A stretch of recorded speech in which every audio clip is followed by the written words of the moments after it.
Darah menggenang di bawah tubuh German Shepherd besar itu, bulunya kusut dan gelap. Di tepi jalan berkerikil, Emma Wilson, seorang gadis berumur 8 tahun, membeku, tas sekolahnya melorot dari bahunya. Saat dia melihat tubuh hewan yang rusak itu, kebanyakan anak-anak akan lari. Kebanyakan orang dewasa akan menggelengkan kepala dan terus berjalan. Tetapi Emma bukan seperti kebanyakan orang. Matahari sore membuat bayangan panjang di jalan pedesaan saat dia mendekat dengan hati-hati. Jantungnya berdebar kencang di dada kecilnya.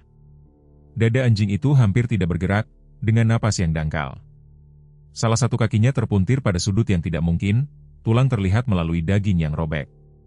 Emma berlutut di samping hewan yang sekarat itu, air mata menggenang di matanya. Tidak apa-apa, bisiknya, meskipun tidak ada yang baik-baik saja sama sekali. Ketika tangan kecilnya dengan lembut menyentuh kepala anjing itu, sesuatu yang ajaib terjadi. Mata gembala itu, dalam, kuning tua, dan dipenuhi rasa sakit, terbuka sedikit, lalu ada gerakan yang sangat lemah. Ekornya berdebam sekali di tanah. Saat itu, saat mata mereka bertemu, sesuatu yang tak terpatahkan terbentuk di antara mereka. Berikan suka dan bagikan pemikiranmu di komentar, bersama dengan kota tempatmu menonton. Sekarang mari kita lanjutkan ceritanya. Emma Wilson tidak selalu menjadi gadis pendiam yang berjalan pulang sendirian. Sebelum kematian ibunya 2 tahun lalu, dia penuh dengan tawa, dengan teman-teman yang memenuhi rumah sederhana mereka dengan kebisingan dan kehidupan. Sekarang, di usia 8 tahun, Emma berbicara terutama melalui karya seninya, cat air halus yang menangkap emosi yang tidak dapat diungkapkan oleh kata-katanya. Kota kecil Millfield sedang mengalami masa-masa sulit. Pabrik manufaktur yang pernah mempekerjakan setengah kota telah tutup, meninggalkan keluarga seperti keluarga Wilson yang berjuang untuk memenuhi kebutuhan hidup. Ayah Emma, Robert, bekerja 2 shift di toko perangkat keras setempat dan sebagai penjaga keamanan malam. Matanya selalu dikelilingi oleh lingkaran kelelahan. Dia melakukan semua yang dia bisa untuk Emma kecuali memahaminya. Rumah papan putih kecil mereka berada di tepi kota tempat Emma tinggal bersama ayah dan neneknya, Margaret. Margaret, dengan rambut peraknya yang selalu disematkan rapi, dan tangan yang berbau lotion lavender, pindah setelah Caroline Wilson kalah dalam pertempurannya melawan kanker. Sementara Robert mundur ke dalam pekerjaan dan kesunyian, Margaret menjadi jangkar emosional Emma. Semangat ibumu hidup dalam lukisanmu, kata Margaret, mengawasi Emma mencampur warna di meja dapur setiap malam. Lukisan-lukisan itu, pemandangan padang rumput, hewan, dan terkadang wajah ibunya, dari ingatan, dijual seharga $5 setiap satu di acara penggalangan dana sekolah. Emma menyimpan uang itu di dalam stoples Mason berlabel, bantuan keluarga, yang tersembunyi di bawah tempat tidurnya. Di sekolah dasar Millfield, Emma duduk sendirian saat makan siang. Bahu kecilnya membungkuk saat dia membuat sketsa di buku catatannya. Anak-anak lain telah belajar untuk meninggalkannya sendirian, kecuali Lily Henderson dan teman-temannya yang senang menjatuhkan perlengkapan seni Emma ke lantai atau berbisik, Emma aneh, ketika dia lewat.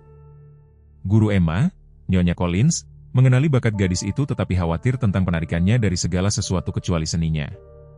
Dia menyimpan terlalu banyak di dalam, katanya kepada kepala sekolah dosen selama pertemuan terakhir mereka.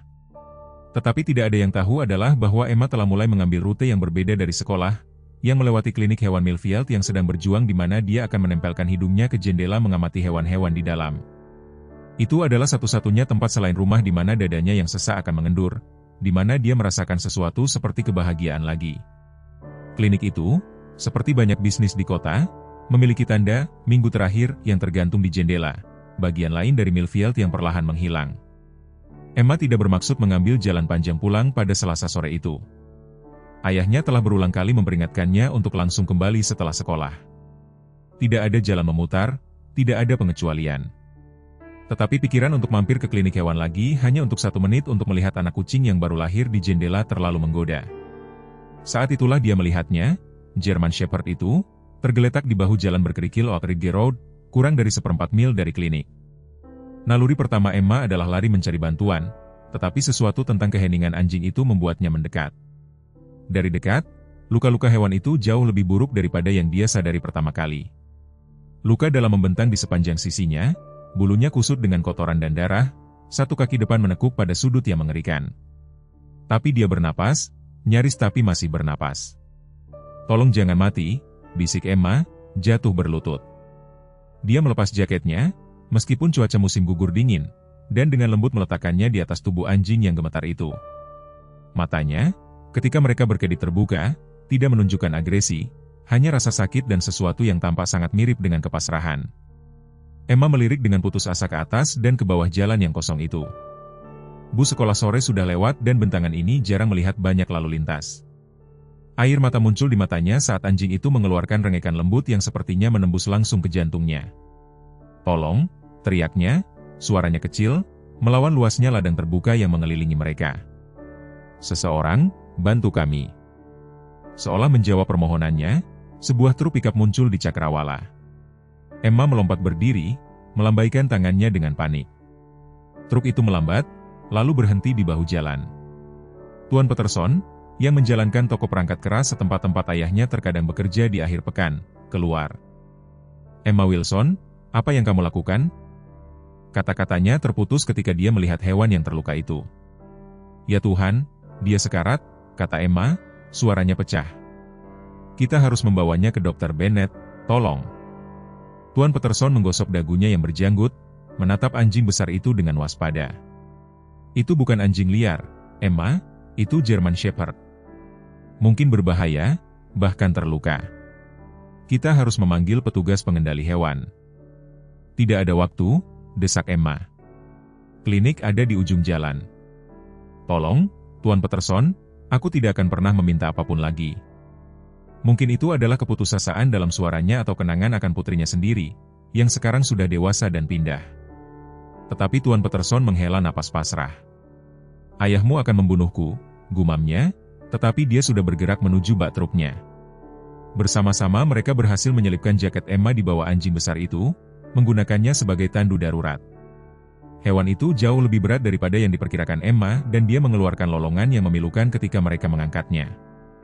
"Maaf," bisiknya, air mata mengalir melalui kotoran di wajahnya. "Kami mencoba membantumu." Klinik hewan Millfield berjarak beberapa menit dari penutupan ketika truk Tuan Peterson berhenti dengan derit di luar. Dr. Sarah Bennett sedang mengunci lemari obat ketika asistennya bergegas masuk, darurat di tempat parkir. "Ini buruk, Dok." Apa yang terjadi selanjutnya adalah kabur bagi Emma, kesibukan aktivitas saat anjing itu dengan hati-hati dipindahkan ke meja pemeriksaan, ekspresi serius Dr. Bennett saat dia menilai luka-lukanya, bunyi bip ritmis dari mesin yang tiba-tiba terpasang pada hewan besar itu. "Dia kehilangan banyak darah," Dr. Bennett menjelaskan dengan lembut, berlutut sejajar dengan mata Emma. "Banyak luka, kaki patah, kemungkinan luka dalam. Jujur, aku terkejut dia bertahan selama ini." "Tapi kamu bisa memperbaikinya kan?" Emma bertanya, menggenggam tali tasnya. Dokter hewan itu ragu-ragu. "Emma, perawatan seperti ini sangat mahal dan tanpa pemilik," dia menghela napas. "Terkadang hal yang paling baik yang bisa kita lakukan adalah mengakhiri penderitaan mereka." "Tidak," suara Emma keluar lebih tajam dari yang dia maksudkan. "Dia berjuang untuk tetap hidup selama ini. Dia ingin hidup." Pemeriksaan Bennett berlanjut saat Emma menyaksikan dengan napas tertahan.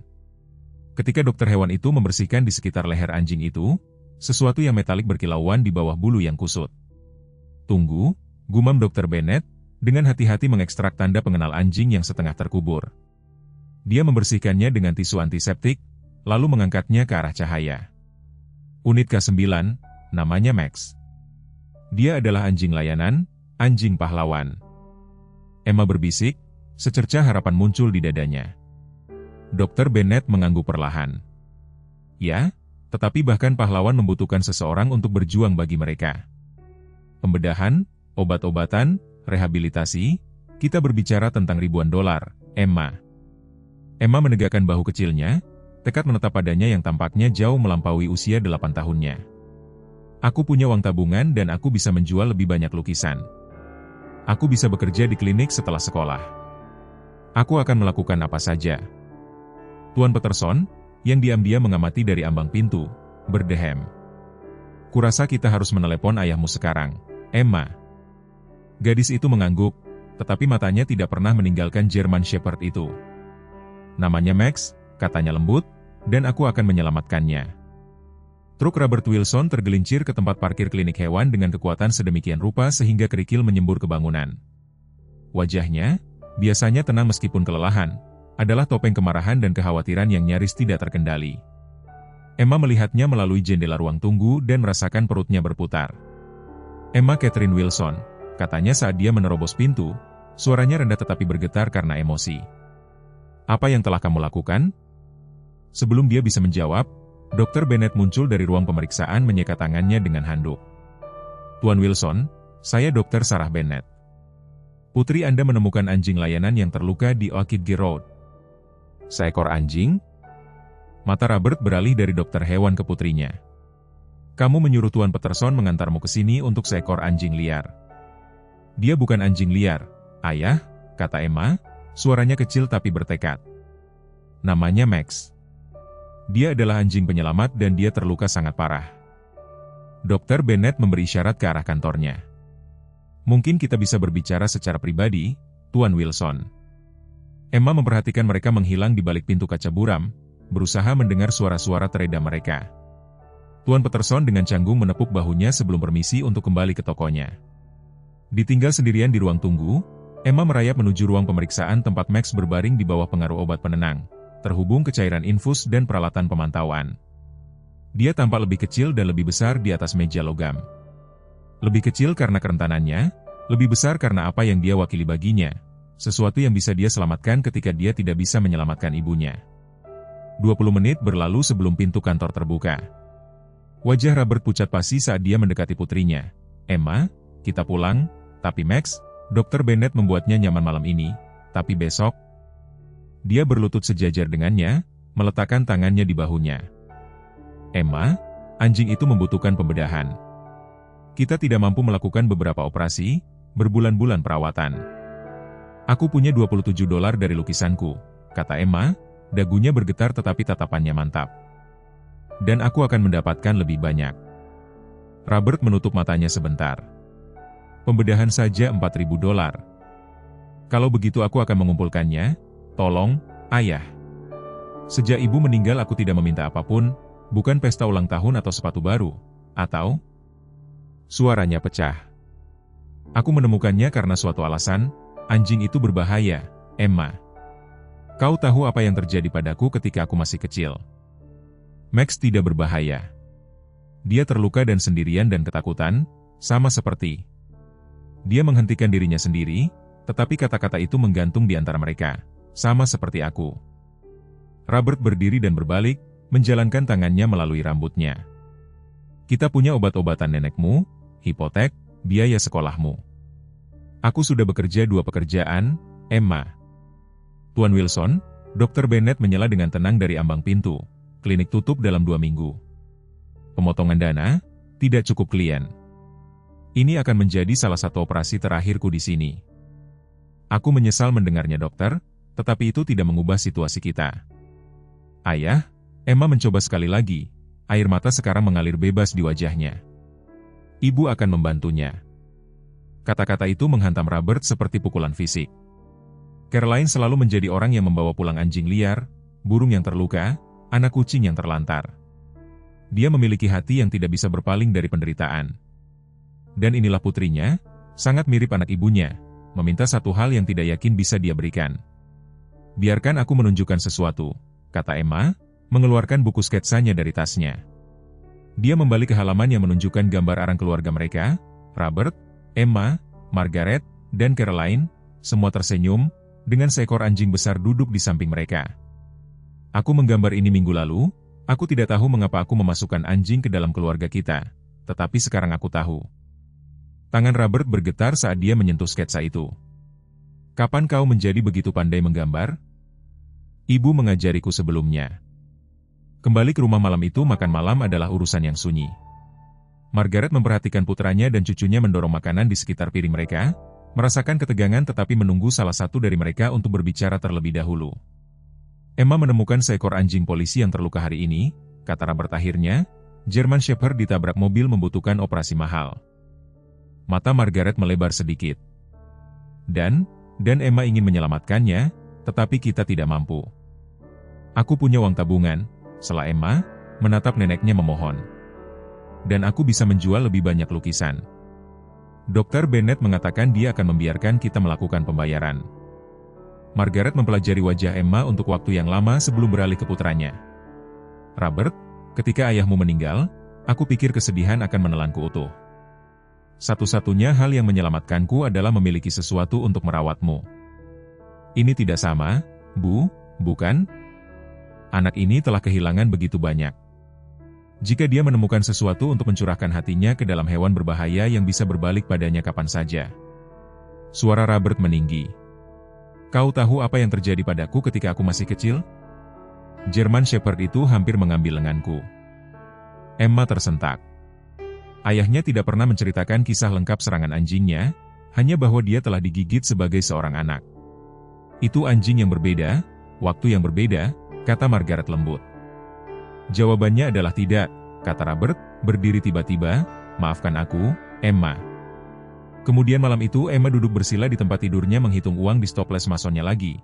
Seolah-olah jumlahnya mungkin secara ajaib meningkat, $217.39, tabungan hidupnya dari menjual cat air kecil dan membantu Nyonya Abernathy dari sebelah dengan kebunnya. Sebuah ketukan lembut mengganggu pikirannya. Bolehkah aku masuk? Tanya Margaret, sudah melangkah melalui ambang pintu. Dia duduk di tepi tempat tidur Emma. Radang sendinya membuat gerakannya lambat dan hati-hati. Ayahmu sangat mencintaimu, kau tahu. Tapi dia tidak mengerti, bisik Emma. Mungkin belum, Margaret setuju. Dia meraih ke dalam saku kardigannya dan mengeluarkan sebuah amplop. Ini adalah uang jaminan sosialku yang telah aku sisihkan untuk keadaan darurat.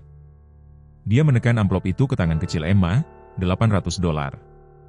Tidak cukup, tetapi sebuah permulaan. Nenek, aku tidak bisa mengambil ini. Kau tidak mengambil, aku memberi. Terkadang jalan yang benar bukanlah jalan yang mudah, Emma, dia meremas tangan cucunya. Besok kita akan pergi ke sekolahmu dan berbicara dengan kepala sekolahmu tentang penggalangan dana yang tepat. Mungkin guru seni yang baik itu bisa membantu mengatur penjualan khusus karyamu. Untuk pertama kalinya sejak menemukan Max, Emma merasakan secercah harapan nyata. Apakah kau pikir ayah akan mengerti? Senyum Margaret lembut, tetapi mengetahui, ayahmu memiliki lukanya sendiri untuk disembuhkan. Sayangku, mungkin ini adalah awal dari itu juga. Kepala sekolah dosen bersandar di kursinya, jari-jari saling bertautan saat dia mempertimbangkan proposal Emma. Gadis itu duduk di seberang mejanya, tangan neneknya yang menenangkan di bahunya. Terlepas dari perawakannya yang kecil, ada sesuatu yang tangguh dalam tatapan Emma yang tak tergoyahkan. Biarkan aku melihat, jika aku mengerti dengan benar, katanya, kau ingin mengadakan penjualan seni darurat Jumat ini di gimnasium sekolah untuk mengumpulkan uang untuk operasi anjing. Bukan sembarang anjing, Pak, kata Emma, Max adalah petugas K9. Dia menyelamatkan orang. Sekarang dia membutuhkan seseorang untuk menyelamatkannya. Mata kepala sekolah dosen melembut. Dalam 15 tahunnya di sekolah dasar Millfield dia telah menyaksikan komunitas ini menghadapi penutupan pabrik, banjir, dan kesulitan ekonomi. Dia telah melihat bagaimana anak-anak sering menyerap stres orang dewasa seperti spons diam. Emma Wilson telah menjadi salah satu penyerap diam itu sejak kehilangan ibunya. Nyonya Wilson, dia menyapa Margaret, apakah ayah Emma setuju dengan proyek ini? Keraguan wanita yang lebih tua itu singkat tetapi terlihat. Putraku sedang memproses situasinya, tetapi dia tahu betapa pentingnya ini bagi Emma. Ini tidak sepenuhnya benar. Robert telah pergi untuk giliran malamnya tanpa sepatah kata pun tentang Max. Keheningan antara ayah dan anak perempuan meregang seperti jurang. Tetapi Margaret percaya pada apa yang mereka lakukan, bahkan jika putranya tidak bisa melihatnya. Kepala sekolah dosen tampaknya membaca di antara garis-garis. Nona Jackson, guru seni kita, selalu berbicara sangat tinggi tentang bakat Emma. Aku yakin dia bersedia membantu berkoordinasi. Dia memeriksa kalendernya. 3 hari bukanlah waktu yang lama untuk menyelenggarakan sebuah acara. Tolong, kata Emma, kata tunggal yang membawa beban segalanya yang tidak bisa dia artikulasikan. Kesepiannya sejak kematian ibunya, ketidakhadiran emosional ayahnya, dan sekarang hubungan tak terduga ini dengan makhluk terluka yang entah bagaimana mencerminkan kehancurannya sendiri. Baiklah, dia mengangguk, membuat catatan cepat. Aku akan mengumumkannya besok pagi, tetapi, Emma, kau harus mempersiapkan dirimu. Kita mungkin tidak mengumpulkan semua uang yang dibutuhkan. Kita harus mencoba, jawabnya sederhana. Menjelang makan siang keesokan harinya, kabar tentang anjing pahlawan Emma telah menyebar ke seluruh sekolah dasar Millfield. Nona Jackson mengubah kelas seninya menjadi studio produksi, membantu siswa membuat poster untuk digantung di sekitar kota. Emma bekerja tanpa lelah menghasilkan cat air dan sketsa kecil yang diyakinkan Nona Jackson akan laku dengan cepat. Namun, tidak semua orang mendukung. "Kau sangat aneh, Wilson," komentar Lily Henderson, memperhatikan Emma melukis saat istirahat daripada bergabung dengan anak-anak lain di taman bermain. "Itu hanya anjing liar yang kurus. Mereka seharusnya membunuhnya." Emma berhenti di tengah sapuan kuas, tetapi dia tidak mendongak. Dia bukan anjing liar. Dia adalah pahlawan. Pahlawan tidak berakhir setengah mati di parit. Lily terkikik, berjalan pergi untuk bergabung kembali dengan teman-temannya. Sore itu, Emma meyakinkan neneknya untuk membawanya ke klinik hewan. Dr. Bennett menyambut mereka dengan optimisme hati-hati. Dia berhasil melewati malam, katanya, memimpin mereka ke area kandang di belakang.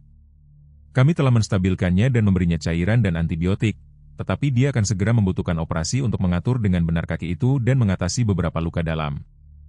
Max berbaring di atas selimut, infus di kaki depannya dan perban menutupi luka terburuknya. Ekornya berdebam lemah ke lantai ketika dia melihat Emma. "Dia mengingatku," bisiknya, berlutut di dekat pintu kandang. "Hewan merasakan lebih dari yang kita hargai," kata Dr. Bennett. "Dia tahu kau membantunya." Emma dengan hati-hati mengulurkan tangannya melalui jeruji kandang. Max berusaha maju untuk menjilat jari-jarinya, gerakan kecil itu membutuhkan upaya yang terlihat. "Seberapa cepat dia membutuhkan operasi?" tanya Margaret, ekspresi Dr. Bennett menjadi lebih serius. "Idealnya dalam beberapa hari ke depan, risiko infeksi meningkat semakin lama kita menunggu dan kaki yang patah itu membutuhkan perbaikan bedah yang tepat jika dia ingin berjalan normal lagi. Kami mengadakan penggalangan dana pada hari Jumat," Emma menjelaskan, matanya tidak pernah meninggalkan anjing itu. "Seluruh sekolahku membantu." Dr. Bennett tersenyum, meskipun ada kesedihan di baliknya. "Itu luar biasa, Emma. Setiap sedikit akan membantu." Dia ragu-ragu sebelum menambahkan, "Aku juga telah menghubungi beberapa organisasi penyelamat yang berspesialisasi dalam mantan anjing layanan, tetapi sebagian besar kewalahan saat ini." Margaret mengangguk mengerti. Sumber daya tersebar tipis di mana-mana, tidak hanya di Millfield. Saat mereka bersiap untuk pergi, Dr. Bennett menarik Margaret ke samping. "Nyonya Wilson, aku harus menyebutkan luka-luka Max konsisten dengan tertabrak kendaraan, tetapi beberapa luka tampaknya defensif." "Apa yang kau katakan, Dok?" "Aku mengatakan seseorang mungkin telah meninggalkan anjing ini setelah dia terluka daripada mendapatkan perawatan yang dia butuhkan. Tanda pengenal menunjukkan dia pernah menjadi bagian dari unit anjing, tetapi tidak ada microchip, yang tidak biasa untuk anjing layanan." Margaret melirik Emma, yang mengucapkan selamat tinggal sambil menangis kepada Max. "Apakah Emma perlu tahu ini?" "Tidak," jawab Bennett dengan lembut. "Tetapi jika seseorang datang mencarinya, kita akan menyeberangi jembatan itu, jika kita sampai di sana." Malam itu Margaret sedang menyiapkan makan malam ketika dia memperhatikan Emma duduk di meja dapur menatap teleponnya dengan ekspresi bingung. "Ada apa, sayang?" "Seseorang anonim baru saja menyumbangkan $500 ke dana operasi Max," kata Emma, menunjukkan kepada neneknya halaman penggalangan dana yang telah dibantunya buat oleh Nona Jackson. Hanya tertulis, "Untuk pahlawan dan walinya." Margaret mendekat untuk melihat senyum ingin tahu bermain di bibirnya. Nah, itu tentu saja sebuah berkah. Sebelum Emma bisa menjawab, pintu depan terbuka dan tertutup dengan berat badan Robert yang sudah dikenalnya. Dia memasuki dapur dan wajahnya tampak lelah setelah 2 giliran kerja lagi. "Ada kaserol di oven," kata Margaret. "Seharusnya siap dalam 10 menit." Robert mengangguk terima kasih, lalu akhirnya menatap putrinya. "Kepala sekolah dosen meneleponku hari ini. Bahunya menegang tentang penggalangan dana Max, tentang bagaimana kau telah melewatkan waktu istirahat untuk melukis selama 3 hari berturut-turut dan bagaimana M. Jackson mengatakan kau menunjukkan tujuan yang diperbarui." Dia duduk di seberangnya. "Kau benar-benar peduli dengan anjing ini, kan? Dia membutuhkan seseorang, ayah, seperti kita membutuhkan orang setelah ibu meninggal." Rahang Robert menegang saat menyebut Caroline, tetapi dia tidak memalingkan muka. Kepala sekolah mengatakan mereka mengharapkan kehadiran yang baik pada hari Jumat. Emma mengangguk hati-hati, tidak yakin kemana percakapan ini mengarah. "Aku bekerja sebagai keamanan di toko perangkat keras malam itu," lanjutnya, "tetapi aku telah meminta jika aku bisa memulai giliran kerjaku terlambat sehingga aku bisa menghadiri penggalangan danamu." Mata Emma melebar. "Benarkah?" Aku tidak membuat janji tentang anjing itu, Emma, tetapi aku ingin mendukungmu. Itu bukan segalanya, tetapi itu adalah sesuatu, hubungan nyata pertama yang mereka bagikan dalam beberapa bulan. Hari Jumat tiba dengan energi yang tak terduga. Sekolah dasar Millfield yang biasanya tenang berdengung dengan kegembiraan saat para sukarelawan mengubah gimnasium menjadi galeri seni. Lukisan Emma, pemandangan, hewan, dan karya abstrak yang entah bagaimana menangkap emosi kompleks dipajang dengan menonjol, bersama dengan kontribusi dari seniman siswa lainnya. Kau telah menginspirasi mereka, kata Nona Jackson kepada Emma saat mereka menggantung karya terakhir. Banyak dari anak-anak ini belum pernah membuat seni untuk tujuan sebelumnya. Pada saat pintu dibuka pada pukul 5 sore, sejumlah kecil orang telah berkumpul di luar. Kepala sekolah dosen menyambut keluarga, guru, dan anggota komunitas, mengarahkan mereka ke meja minuman ringan yang telah diatur oleh Margaret dan kotak sumbangan yang didekorasi dengan cetakan kaki. Emma berdiri dengan gugup di samping karya seninya, menjelaskan kepada pengunjung bagaimana dia menemukan Max dan mengapa menyelamatkannya sangat penting. Beberapa mendengarkan dengan sopan sebelum melanjutkan, tetapi yang lain tampak benar-benar tersentuh. Lukisan pertamanya terjual dalam hitungan menit. Sebuah cat air German Shepherd yang menatap melintasi ladang terbuka, entah bagaimana menyampaikan kekuatan dan kerentanan. 1 jam memasuki acara, Jessica Parker dari Millfield Gazette tiba dengan kamera di tangan. Jadi kau seniman muda yang telah kudengar, katanya, berlutut sejajar dengan Emma. Bisakah kau ceritakan tentang penggalangan danamu? Emma menceritakan kisahnya sementara Jessica mencatat, kadang-kadang mengajukan pertanyaan tentang kondisi Max dan penutupan klinik hewan yang akan datang. Kau tahu, kata Jessica sambil berpikir, kisah ini memiliki semua elemen yang dibutuhkan orang saat ini. Keberanian, kasih sayang, komunitas. Apakah boleh jika aku menampilkanmu di surat kabar besok? Itu mungkin membantu menjangkau lebih banyak donatur. Sebelum Emma bisa menjawab, dia melihat ayahnya memasuki gimnasium, masih mengenakan seragam toko perangkat kerasnya, tetapi baru saja dicuci. Mata mereka bertemu di seberang ruangan dan dia memberinya anggukan kecil. Ya, kata Emma kepada reporter itu, sebuah kepercayaan baru dalam suaranya. Aku ingin semua orang tahu tentang Max. Malam itu melebihi harapan semua orang. Karya seni Emma hampir terjual habis dan kotak sumbangan terisi dengan mantap. Ketika kepala sekolah dosen mengumumkan totalnya, hanya lebih dari $1.700, Emma merasakan gelombang harapan. Dikombinasikan dengan tabungannya dan kontribusi neneknya, mereka hampir mencapai setengah jalan. Saat keluarga mulai pergi, Robert mendekati putrinya. Kau melakukan dengan baik, AM. Ibu akan bangga. Kata-kata sederhana, terutama penyebutan ibunya, membuat air mata Emma berlinang. Terima kasih, Ayah. Keributan di pintu masuk gimnasium mengganggu momen mereka. Dr. Bennett telah tiba. Skrap medisnya sebagian tersembunyi di bawah mantel yang tergesa-gesa ditarik. Emma, dia memanggil, memindai ruangan. Ketika dia melihat Wilson, dia bergegas menghampiri ekspresinya mendesak. Aku perlu berbicara dengan kalian semua. Robert secara naluriah meletakkan tangan pelindung di bahu Emma. Apakah ada sesuatu yang salah dengan anjing itu? Max demam sore ini, Dr. Bennett menjelaskan. Aku khawatir tentang infeksi yang muncul. Kita benar-benar tidak bisa menunggu lebih lama lagi untuk operasi. Emma mendongak ke ayahnya, kepanikan meningkat. Tapi kita belum punya cukup uang. Wajah Robert mendung. Dia mulai mendukung upaya penggalangan dana putrinya, tetapi realitas situasi keuangan mereka tidak berubah. Sebelum dia bisa menjawab, Dr. Bennett melanjutkan, itulah sebenarnya mengapa aku ada di sini. Seseorang menelepon klinik 1 jam yang lalu setelah melihat ceritamu dibagikan di media sosial. Mereka telah menawarkan untuk menutupi sisa biaya operasi pertama Max. Siapa? Tanya Margaret, bergabung dengan mereka. Mereka meminta untuk tetap anonim. Dr. Bennett menjawab, mereka hanya bilang mengerti rasanya diberi kesempatan kedua. Emma hampir tidak percaya dengan apa yang didengarnya. Jadi, Max bisa dioperasi besok? Dr. Bennett mengangguk. Pagi-pagi sekali. Pemulihannya masih akan panjang, tapi ini memberinya kesempatan untuk berjuang. Untuk pertama kalinya dalam 2 tahun, Emma memeluk pinggang ayahnya dan memeluknya erat. Setelah ragu sejenak, Robert membalas pelukannya. Keesokan paginya, keluarga Wilson tiba di klinik. Margaret bersikeras untuk ikut, meskipun tidurnya tidak nyenyak dan artritisnya sangat mengganggu. Emma menggenggam erat boneka kecil yang dibelinya untuk Max dengan uangnya sendiri. Dr. Bennett menemui mereka di ruang tunggu, ekspresinya serius tapi optimis. Operasinya akan memakan waktu beberapa jam.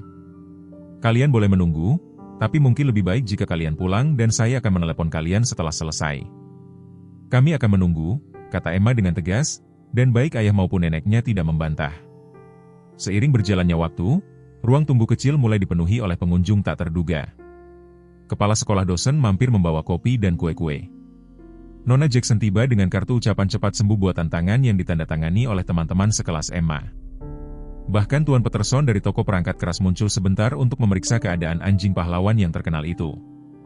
Berita cepat menyebar di kota kecil, kata Margaret, memperhatikan keterkejutan Emma pada setiap kedatangan baru. Millfield Gazette menerbitkan artikel Jessica Parker pagi itu dengan foto halaman depan Emma yang berdiri di samping salah satu lukisannya, sebuah gambar yang mencolok tentang tangan yang menangkup bersama melindungi cahaya yang berkedip-kedip. Judulnya berbunyi, artis berusia 8 tahun berjuang untuk menyelamatkan anjing pahlawan. Menjelang sore, telepon klinik berdering terus-menerus dengan orang-orang yang bertanya bagaimana mereka bisa membantu. Asisten Dr. Bennett membuat daftar tunggu bagi mereka yang bersedia berkontribusi untuk perawatan Max yang berkelanjutan atau mengadopsi hewan lain dari klinik yang sedang berjuang itu. Saya belum pernah melihat yang seperti ini, kata asisten itu kepada Margaret dengan nada pelan. Dr. Bennett akan menutup klinik dalam 2 minggu, tetapi dengan dukungan komunitas seperti ini. Tepat setelah pukul 3 sore, Dr. Bennett keluar dari ruang operasi, wajahnya tampak lelah, tetapi tersenyum. Dia berhasil melewatinya. Kami sudah memasang kakinya dengan benar, memperbaiki beberapa kerusakan internal, dan membersihkan area yang terinfeksi. Apakah dia akan baik-baik saja? Tanya Emma, menggenggam tangan neneknya. Dia akan menghadapi pemulihan yang menantang, tetapi anjing gembala Jerman itu tangguh. Dan yang ini, senyum Dr. Bennett melebar, yang ini tampaknya memiliki sesuatu yang istimewa untuk diperjuangkan. Rasa lega menyelimuti Emma. Bisakah aku melihatnya? Dia masih dalam pengaruh anestesi, tetapi kamu bisa mengintip sebentar saja. Lalu saya sarankan kalian semua pulang dan beristirahat. Besok akan menjadi hari yang penting dalam pemulihannya. Dr. Bennett membawa mereka ke area pemulihan tempat Max berbaring di atas meja yang empuk, diperban dan diintubasi. Tubuhnya yang besar, entah bagaimana tampak lebih kecil dan lebih rentan dari sebelumnya. Emma mendekat perlahan, meletakkan tangannya dengan lembut di kepalanya. Aku di sini, Max, bisiknya. Kamu tidak sendirian lagi. Pada hari-hari berikutnya, Emma membagi waktunya antara sekolah dan klinik hewan. Kondisi Max terus membaik, meskipun ia tetap lemah dan sangat terbius untuk manajemen nyeri. Tanggapan masyarakat terus tumbuh, dengan sumbangan yang datang dari kota-kota tetangga setelah artikel Jessica diambil oleh outlet berita regional. Seminggu setelah operasi, Emma tiba di klinik dan mendapati Max duduk di kandangnya, waspada untuk pertama kalinya sejak operasinya. Ekornya berdebam di lantai ketika dia melihatnya dan Emma merasakan gelembung kebahagiaan murni muncul di dalam dirinya. Lihat dirimu, serunya hati-hati, berlutut di dekat kandangnya. Kamu sedang duduk. Dr. Bennett bergabung dengan mereka, memegang papan klip di tangannya. Tanda-tanda vitalnya kuat dan lokasi sayatan sembuh dengan baik. Tidak ada tanda-tanda infeksi lebih lanjut. Kapan dia bisa pulang? Tanya Emma, lalu segera melirik ayahnya yang berdiri beberapa langkah di belakang. Mereka belum membahas apa yang akan terjadi pada Max setelah pemulihannya. Robert berdeham. Itu sesuatu yang harus kita bicarakan sebagai keluarga. Sebelum mereka dapat melanjutkan percakapan ini, bel pintu depan klinik berdering. Dr. Bennett permisi untuk menyambut kedatangan baru. Beberapa menit kemudian dia kembali dengan pasangan yang berpakaian rapi di usia 40-an. Tuan dan Nyonya Taylor ingin berbicara dengan kalian, katanya, ekspresinya sangat netral. Tentang Max. Pasangan itu melangkah maju, pakaian mahal dan penampilan mereka yang rapi segera membedakan mereka di klinik yang sederhana itu. Kamu pasti Emma? Kata wanita itu dengan senyum terlatih. Kami membaca tentangmu di koran. Hal yang sangat baik yang telah kamu lakukan. Emma secara naluriah bergerak lebih dekat ke kandang Max. Terima kasih. Apa yang istri saya coba katakan, setelah pria itu, adalah bahwa kami percaya anjing ini milik kami. Anjing Belgian Malinois kami, Rambo, hilang sekitar 2 minggu yang lalu. Ketika kami melihat artikel itu. Max adalah anjing gembala Jerman, kata Emma pelan. Pria itu melambaikan tangannya dengan meremehkan. Koran itu mungkin salah menyebutkan rasnya. Dan Rambo adalah anjing pelacak terlatih, sama seperti Max Emu. Dr. Bennett melipat tangannya. Apakah Anda punya dokumentasi? Foto? Tentu saja, kata Nyonya Taylor, mengeluarkan teleponnya. Dia menunjukkan kepada mereka foto seekor anjing besar yang, bagi seseorang yang tidak familiar dengan ras anjing, mungkin menyerupai Max. Lihat, itu Rambo kami. Emma melihat foto itu, lalu ke Max, yang mulai menggeram pelan, suara pertama yang dia dengar selain rengekan kesakitan. Apa latar belakang pelayanan anjing Anda? Tanya Robert tiba-tiba. Pelatihan keamanannya membuatnya peka terhadap detail dan ada sesuatu tentang pasangan ini yang tidak beres. Pasangan Taylor bertukar pandang dengan cepat. Dia dilatih untuk pencarian dan penyelamatan, jawab Tuan Taylor. Dulu bekerja dengan kabupaten sebelum kami mendapatkannya untuk perusahaan keamanan pribadi kami. Dan Anda memiliki catatan pelayanannya, riwayat vaksinasi, desak Robert. Kami bisa memberikannya kepada Anda, kata Nyonya Taylor dengan cepat. Tapi kami ingin membawa anjing kami pulang hari ini. Kami akan dengan senang hati mengganti biaya perawatannya. Emma menatap ayahnya dengan memohon. Ada sesuatu yang salah. Reaksi Max, jawaban pasangan itu yang tidak jelas, waktu yang tepat, semuanya terasa salah. Saya pikir, kata Robert perlahan, kami perlu melihat dokumentasi yang tepat sebelum keputusan apapun dibuat, dan karena masyarakat telah berinvestasi dalam pemulihan anjing ini, mereka mungkin juga memiliki pertanyaan. Suasana di ruangan itu berubah. Senyum Tuan Taylor memudar. Kami bisa membawa ini ke pihak berwenang. Anda bisa, setuju Dr. Bennett. Bahkan, saya pikir itu ide yang bagus. Saya sudah menghubungi pusat pelatihan K9 untuk mencoba melacak asal-usul Max. Saya yakin mereka akan tertarik untuk bertemu dengan Anda. Keheningan yang tegang menyusul. Kemudian Nyonya Taylor menarik lengan baju suaminya. Kita harus pergi, Richard, siapkan dokumennya.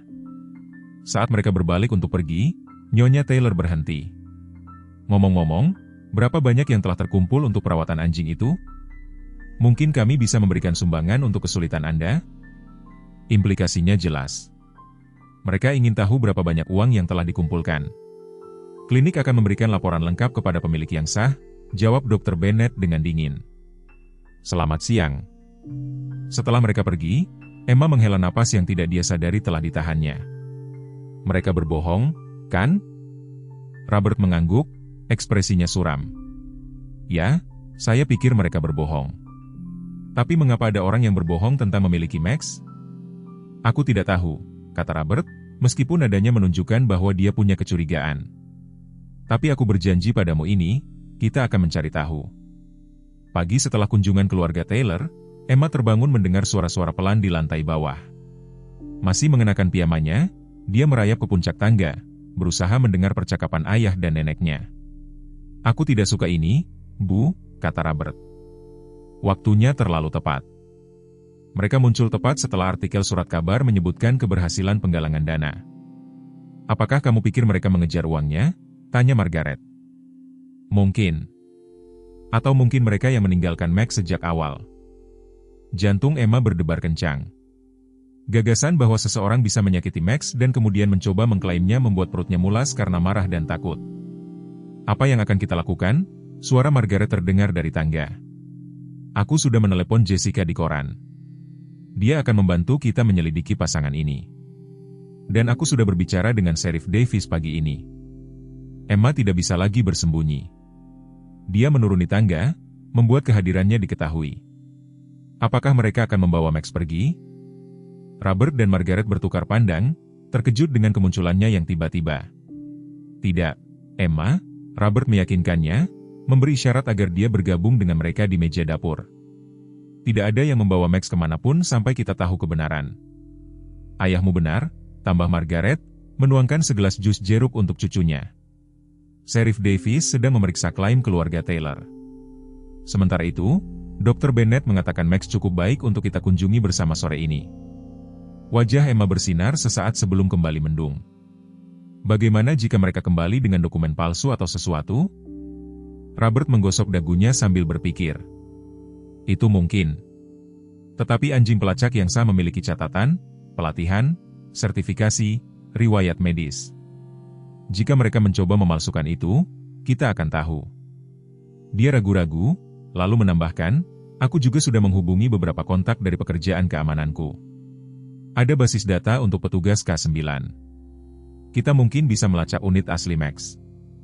Ini adalah sisi ayahnya yang jarang dilihat Emma. Tegas, proaktif, berjuang untuk sesuatu daripada hanya bertahan setiap hari. Itu mengingatkannya pada bagaimana dia dulu sebelum ibunya meninggal. Menjelang tengah hari, keluarga Wilson tiba di klinik hewan dan mendapati pemandangan yang tidak terduga. Kerumunan kecil telah berkumpul di luar, banyak yang memegang plakat buatan sendiri. Max tetap di Millfield dan kami mendukung Emma. Apa yang terjadi? Tanya Emma saat mereka mendekat.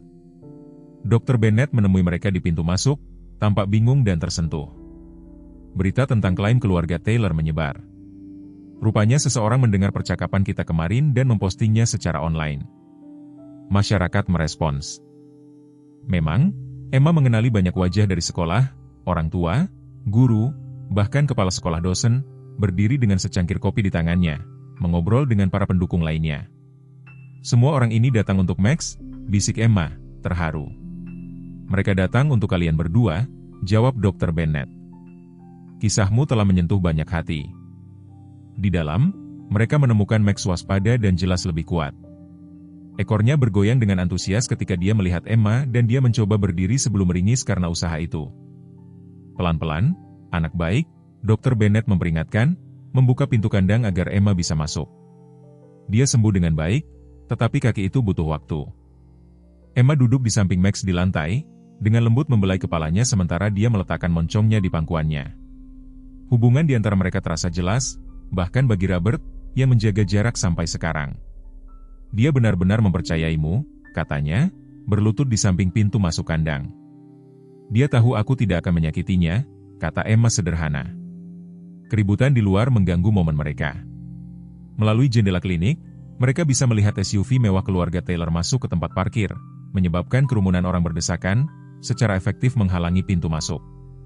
Mereka kembali, kata Margaret, suaranya tegang karena khawatir. Robert berdiri. Aku akan menangani ini di luar. Richard Taylor keluar dari kendaraannya, wajahnya memerah karena marah saat dia menghadapi kerumunan orang. Ini properti pribadi. Anda tidak bisa menghalangi kami untuk mengakses bisnis. Sebenarnya, Jessica Parker melangkah maju, lencana persnya terlihat. Klinik ini milik pribadi dan Dr. Bennett memiliki hak untuk menolak layanan kepada siapapun. Kami di sini bukan untuk layanan, bentaknya. Kami di sini untuk mengklaim kembali properti kami. Mobil patroli Sheriff Davis berhenti di belakang SUV keluarga Taylor, lampunya berkedip. Sheriff, seorang pria kekar dengan wajah yang kasar dan sikap yang disengaja, mendekati tempat kejadian. Teman-teman, mari kita jaga ini tetap sopan.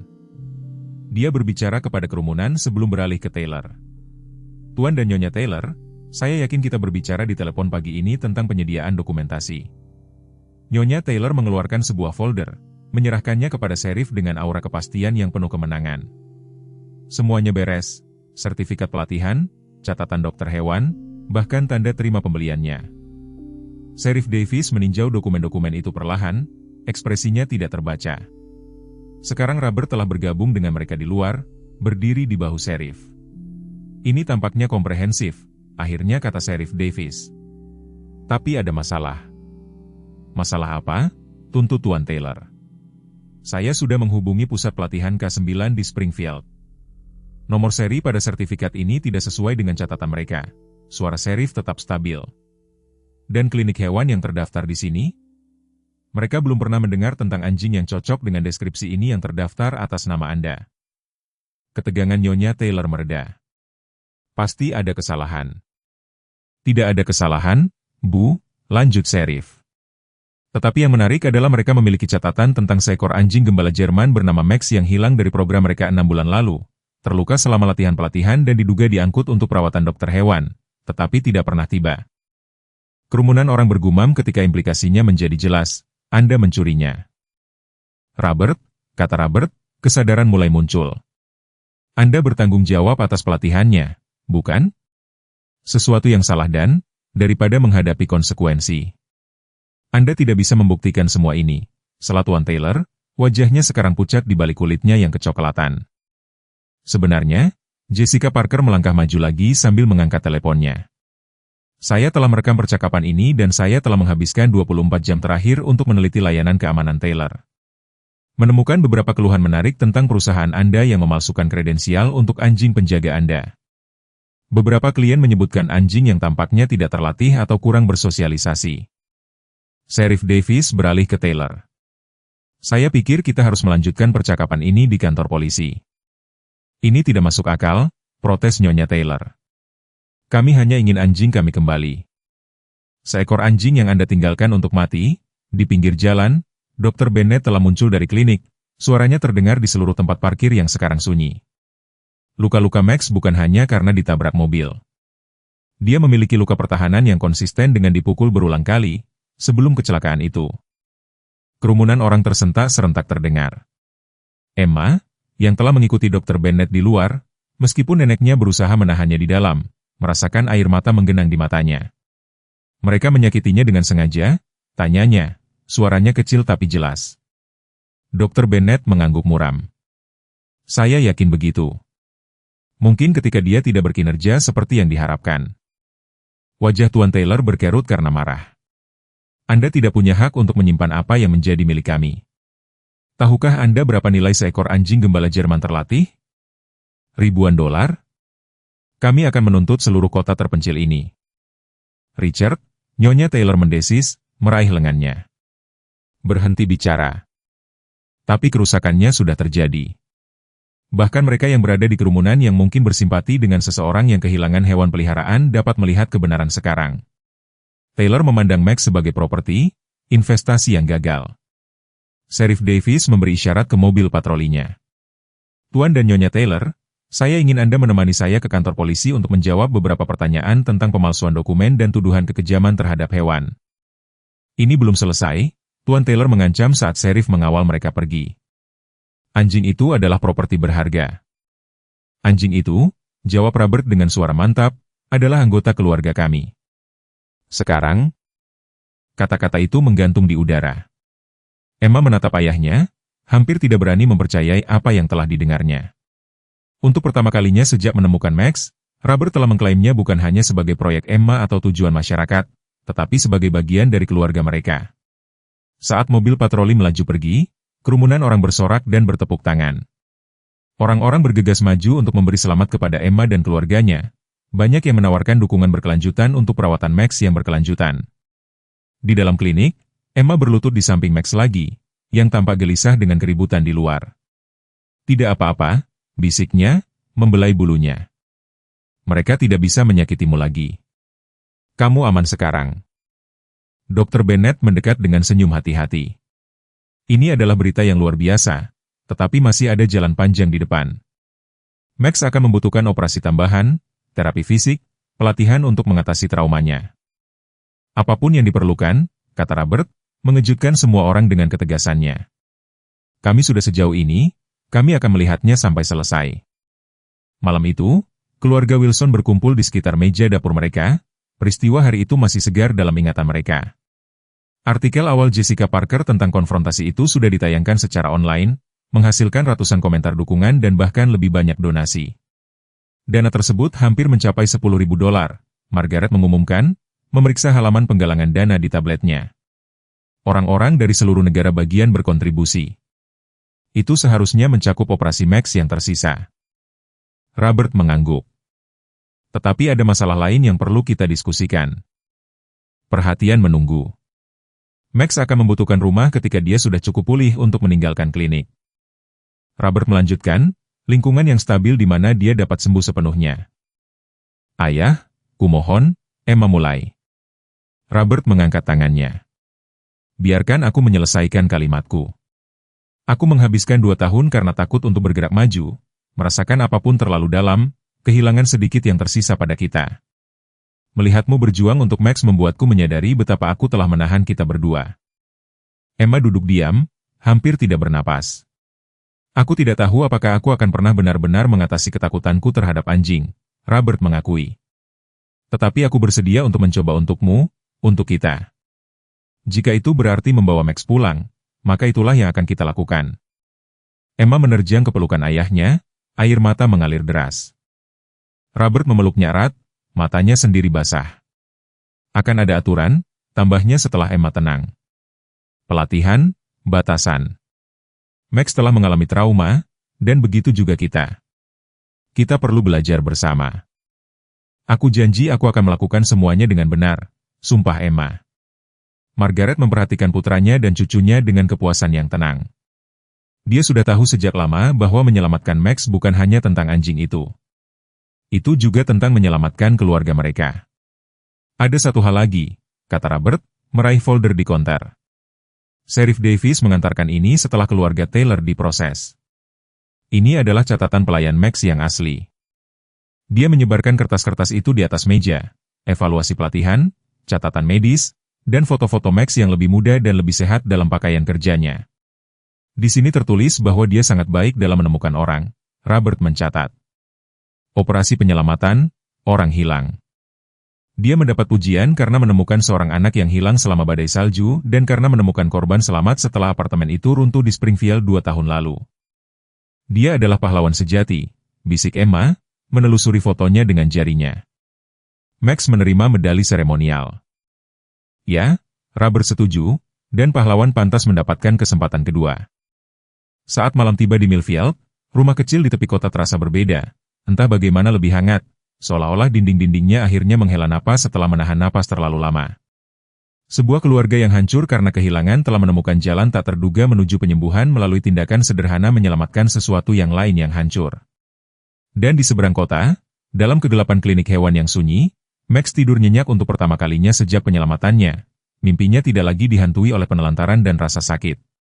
Besok akan membawa tantangan, tetapi juga akan membawa tangan Emma yang lembut dan, yang luar biasa, sebuah rumah menunggu untuk menyambutnya.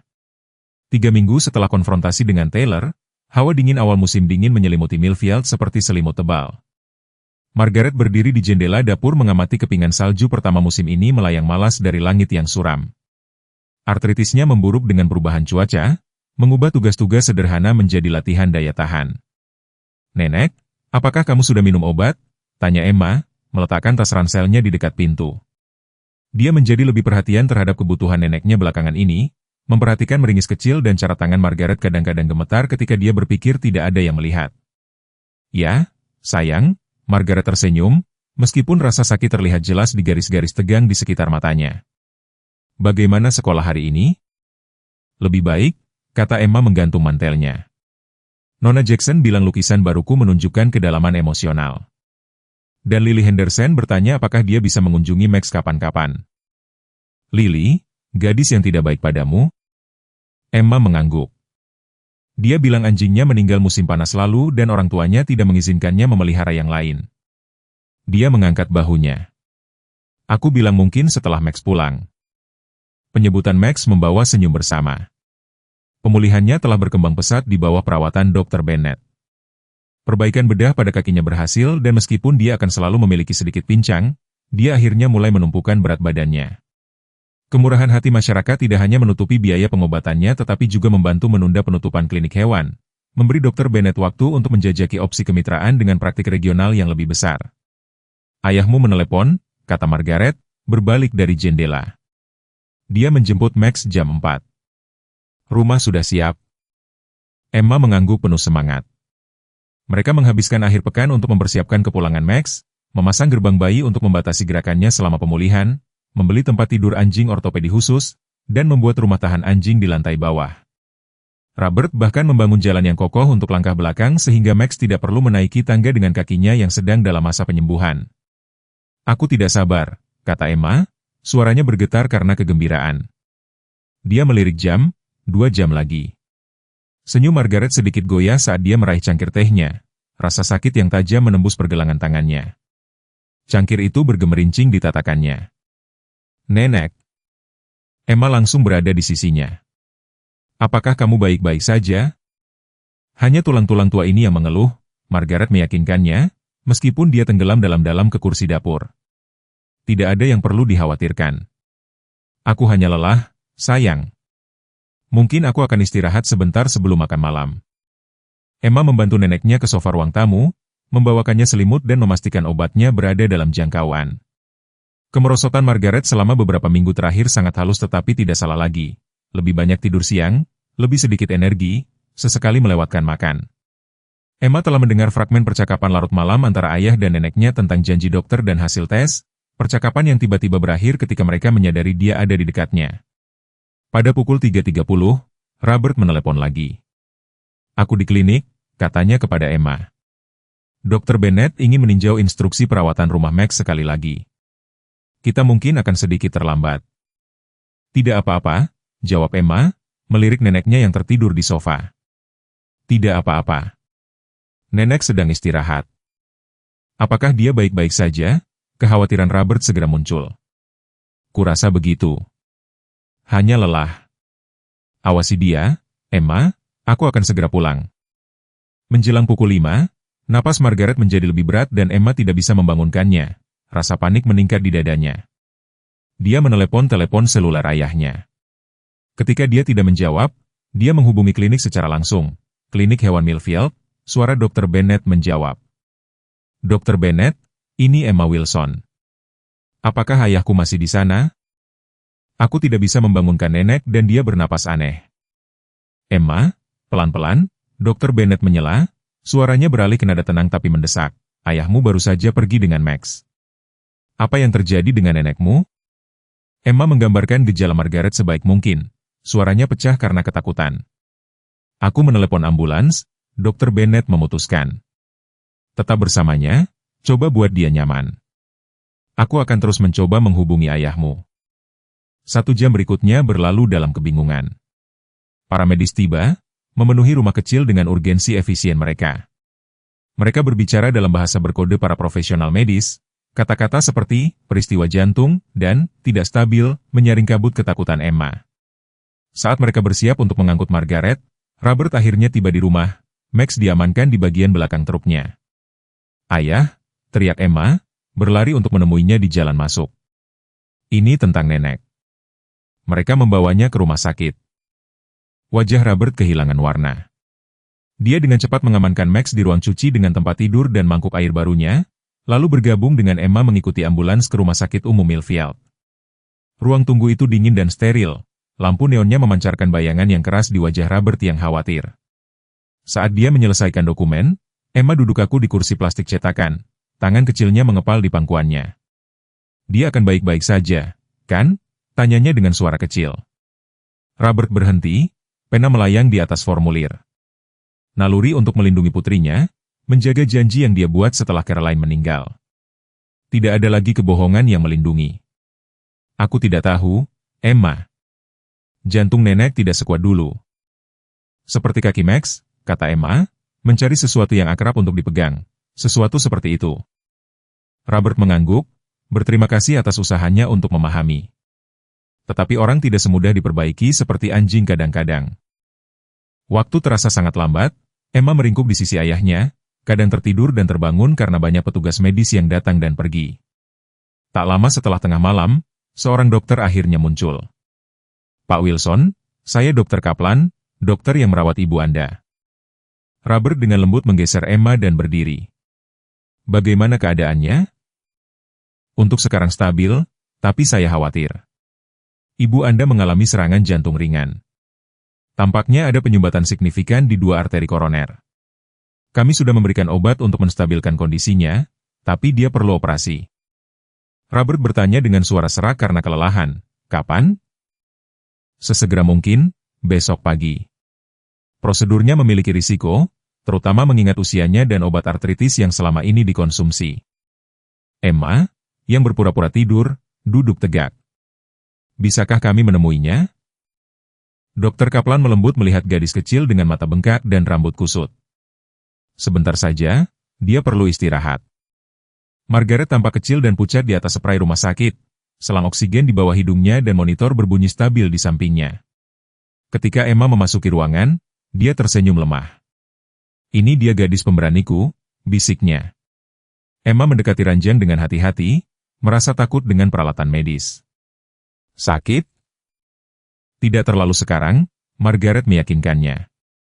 mereka sudah memberiku obat yang bagus. Nenek harus sembuh, kata Emma dengan tegas. Max sekarang di rumah. Dia harus bertemu nenek. Mata Margaret berkaca-kaca. Nenek berusaha, sayang.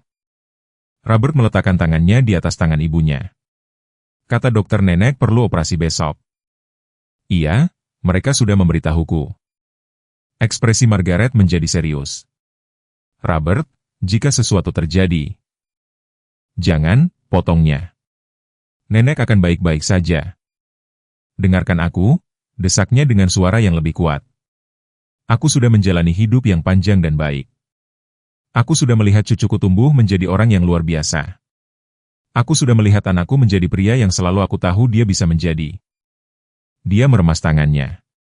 Apapun yang terjadi, berjanjilah padaku, kalian berdua akan terus maju. Jangan hanya bertahan hidup. Rahang Robert menegang saat dia menahan air mata. Aku janji. Mereka segera diantar keluar, disuruh pulang dan beristirahat sebelum kembali di pagi hari. Rumah terasa sunyi saat mereka tiba. Lirikan pelan Max dari ruang cuci, satu-satunya suara yang memecah kesunyian. Aku harus membiarkannya keluar, kata Robert dengan suara hampa. Bolehkah aku melihatnya dulu? Tanya Emma. Robert mengangguk, mengikuti putrinya ke ruang cuci. Ketika mereka membuka pintu, Max waspada, telinganya tegak ke depan. Dia mencoba berdiri tetapi terhuyung karena kakinya yang masih sakit. Tenang, nak, Robert memperingatkan. Tapi Max sepenuhnya fokus pada Emma, merasakan kesedihannya. Dia merintih pelan, berusaha meraihnya. Emma berlutut di sampingnya, menyembunyikan wajahnya di bulunya saat air mata yang selama ini ditahannya akhirnya pecah. Nenek sangat sakit, isaknya. Jantungnya rusak dan mereka harus memperbaikinya. Robert memperhatikan saat anjing itu dengan lembut menyentuh putrinya, menawarkan kenyamanan dengan cara yang paling dasar dan naluriah. Meskipun dia masih merasa tidak nyaman di sekitar anjing besar, dia mendapati dirinya berlutut di samping mereka. Satu tangan di bahu Emma yang gemetar, tangan lainnya dengan ragu menyentuh punggung Max. Kita semua harus mencoba untuk tidur, katanya akhirnya. Besok akan menjadi hari yang panjang. Tetapi tidur tetap sulit didapatkan. Saat tengah malam berlalu menjadi dini hari, Robert duduk di meja dapur, secangkir kopi dingin di depannya, mempersiapkan kemungkinan kehilangan yang menghancurkan lainnya. Di ruang tamu, Emma akhirnya menyerah pada kelelahan di sofa. Max berbaring waspada di lantai di sampingnya, meskipun dia terluka. Telepon berdering memecah kesunyian sebelum fajar. Robert meraihnya, jantungnya berdebar kencang.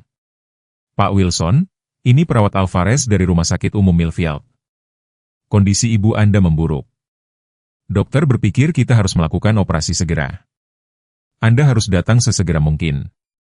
Pada saat itu, saat cahaya pertama fajar merayap di Cakrawala, awal baru yang rapuh yang telah mereka perjuangkan dengan susah payah tampaknya dalam bahaya runtuh sebelum benar-benar dimulai. Koridor rumah sakit membentang tak berujung di depan mereka, aroma antiseptiknya membakar lubang hidung Emma saat dia menggenggam tangan ayahnya.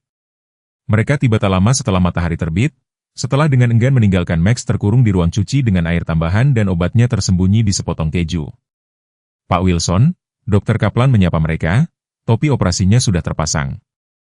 Kami sedang mempersiapkan ibu Anda untuk operasi sekarang. Kondisinya agak stabil setelah kami menelepon, tetapi kami tidak bisa menunda lebih lama lagi. Bisakah kami menemuinya? Tanya Robert dengan suara serak karena kurang tidur. Sebentar saja, kami akan membawanya ke ruang operasi dalam 5 menit. Margaret tampak sangat lemah di bawah lampu rumah sakit yang keras, tetapi matanya berbinar ketika dia melihat Emma. Ini dia gadisku, bisiknya. Nenek akan baik-baik saja, kan? Kata Emma dengan tekad yang kuat, seolah keyakinannya saja bisa menjamin hasilnya. Tentu saja, jawab Margaret, meskipun senyumnya tidak sampai ke matanya. Dia menoleh ke Robert. Jaga diri kalian baik-baik hari ini dan jangan lupa, Max perlu antibiotiknya saat tengah hari. Ibu, jangan khawatir tentang itu. Berjanjilah padaku, potongnya tiba-tiba, mendesak. Aku janji, Robert mengangguk, membungkuk untuk mencium dahinya. Bu Wilson, sudah waktunya, seorang perawat mengumumkan dari ambang pintu. Saat mereka mendorong Margaret pergi, Emma mencengkeram tangan ayahnya lebih erat. Dia akan kembali, kan, ayah? Robert berlutut sejajar dengannya, tangannya di bahunya. Para dokter akan melakukan semua yang mereka bisa, dan nenekmu adalah orang terkuat yang aku kenal. Dia ragu-ragu lalu menambahkan, tapi kadang-kadang, bahkan ketika semua orang melakukan semuanya dengan benar, hal-hal masih tidak berjalan seperti yang kita harapkan. Emma mengangguk dengan sungguh-sungguh.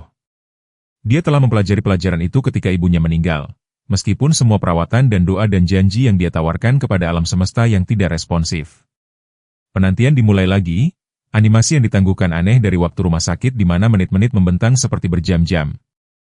Robert mondar-mandir sementara Emma membolak-balik majalah-majalah usang tanpa melihat halaman. Ayah, katanya, tiba-tiba menyisihkan edisi National Geographic yang pudar. Bagaimana dengan Max? Dia butuh obatnya. Robert memeriksa arlojinya, hampir pukul 11.30. Kamu benar, operasi bisa memakan waktu berjam-jam dan kita tidak ingin mengambil risiko infeksi pada kaki itu.